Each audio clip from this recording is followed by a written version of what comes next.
is Valley News Live at 4. We start with breaking news on this Tuesday afternoon. Gabby Petito's death has officially been ruled now as a homicide. As Michael George explains, a Wyoming coroner says strangulation is the cause of death for the 22-year-old. A Wyoming coroner revealed more details Tuesday about the homicide of 22-year-old Gabby Petito. The cause, death by strangulation, and manner is homicide. Petito disappeared on a cross-country road trip with her fiancé, Brian Laundrie. In August, police in Moab, Utah stopped the couple after a passerby reported an altercation. Petito's body was found last month along the border of Grand Teton National Park.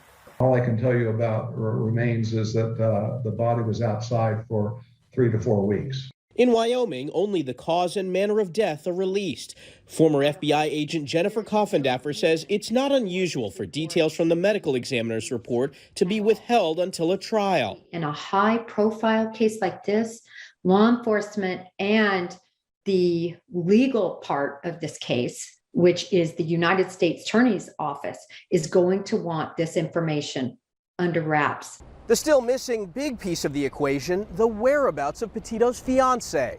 Any sign of your son? Last week, Laundrie's father briefly joined the exhaustive search for his son at a Florida nature preserve. Police want to question Laundrie about Petito's disappearance, and there's a warrant for his arrest on alleged debit card fraud. Last week, a lawyer for the Petitos repeated the family's message. For Brian, we're asking you to turn yourself in. Visitors stopped by a memorial for Petito in Northport, Florida, one last time Monday. The city is dismantling some of the weather-damaged items and giving others to her grieving family. Michael George, CBS News, New York. And the coroner said little else about Petito's physical condition, but noted when asked that she wasn't pregnant at the time of her death. The complaints keep piling up. The North Dakota Attorney General's office saying their office has received more than 170 complaints against Glosser Images. The Bismarck-based photography business suddenly closed last week, leaving many people out thousands of dollars and some photographers out of work and pay. A spokesperson for the AG's office says several more claims are still being processed. She says these types of consumer fraud investigations often take several months to complete.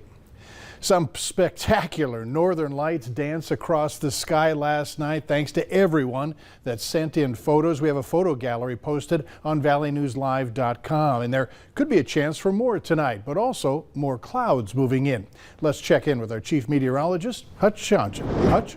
Thanks so much, Mike, and good evening, everyone. As we head through the 4 o'clock hour, here's what we're looking at for tonight. We're going to check out that aurora forecast right now. There are some clouds that'll be moving in with the storm system that really impacts our day on Wednesday. We'll see rain, heavy in some locations.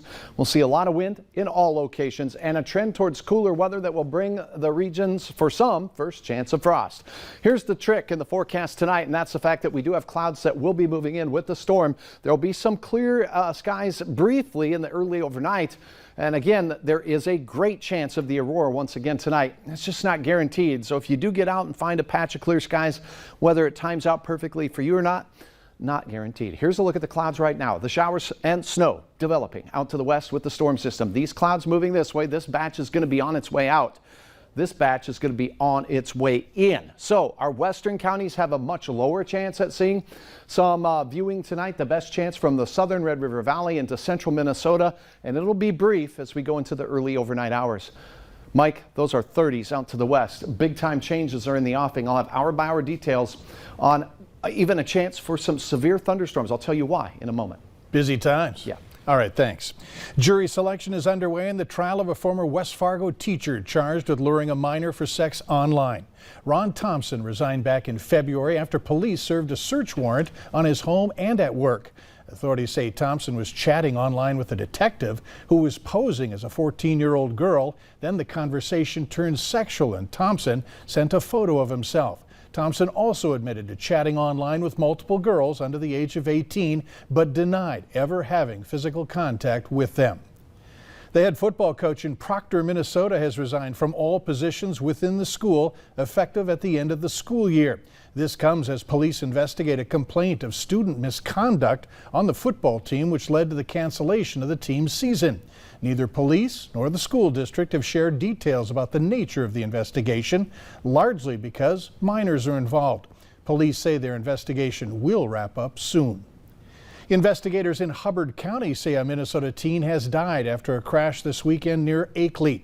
Authorities say someone the victim knew bought him alcohol, and that resulted in the crash. The person in question is 21-year-old Tyler Willett from Watertown, Minnesota. He's now under arrest for providing alcohol to a person under the age of 21. COVID cases are dropping across the nation, but they continue to rise in North Dakota and Minnesota. Sanford health officials say 51 people are currently hospitalized with COVID-19. That's up just one from last week. Today, Sanford's vice president spoke about how COVID-19 is affecting rural communities. COVID really is hitting the rural areas, and there's been a discrepancy in mortality in rural versus urban areas. Dr. Griffin also says this discrepancy stems from low vaccination rates in those rural communities.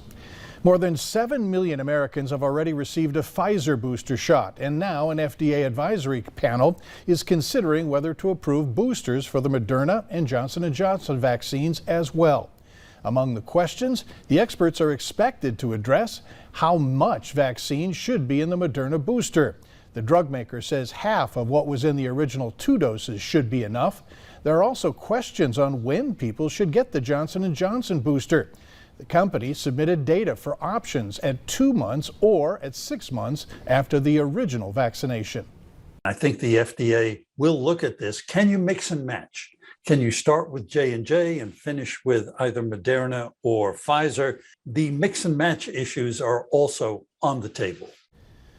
The FDA is also considering whether to authorize emergency use for Merck's COVID-19 treatment that comes in a pill. The White House has already put in an initial order for 1.7 million doses. New questions today about why a small plane crashed into a residential neighborhood in California.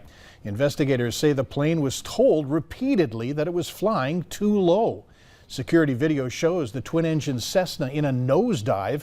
It slammed into a UPS truck, killing the driver before crashing into a home with so much force that one of the plane's engines landed in the living room of another home.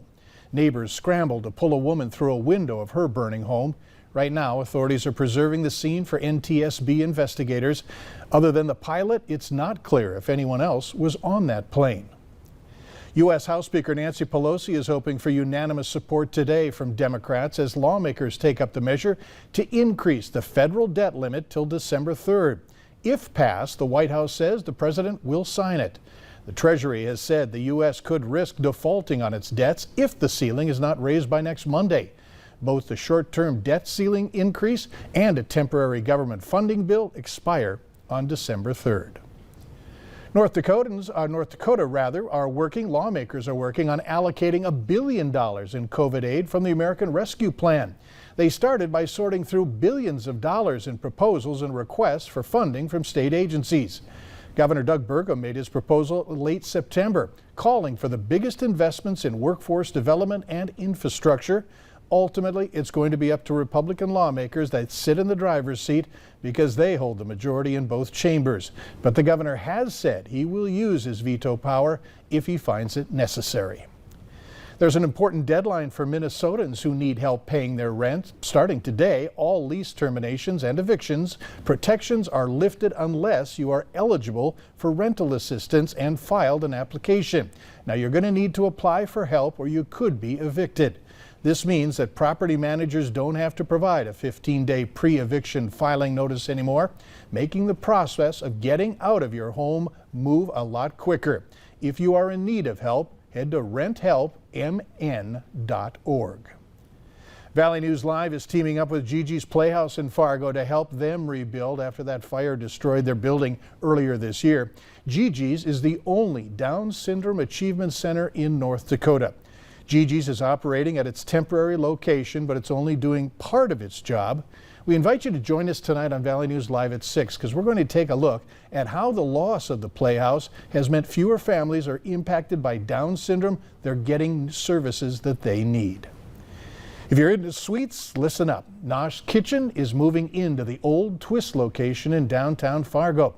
The restaurant serves cookies, breads, and other desserts. Twist closed in June because the owners said that they were facing challenges with labor and the continual rising cost of ingredients and supplies. Stick around. After the weather, the story behind this elk and the tire he's been carrying around his neck for 2 years. And we have some big changes on the way. You can see a big drop in temperatures out to the west where we have 40s. It's in the 60s in Lakes Country. As we head through the next 24 hours, a big-time storm system will move through. It's already impacting the western Dakotas. Your forecast is straight ahead.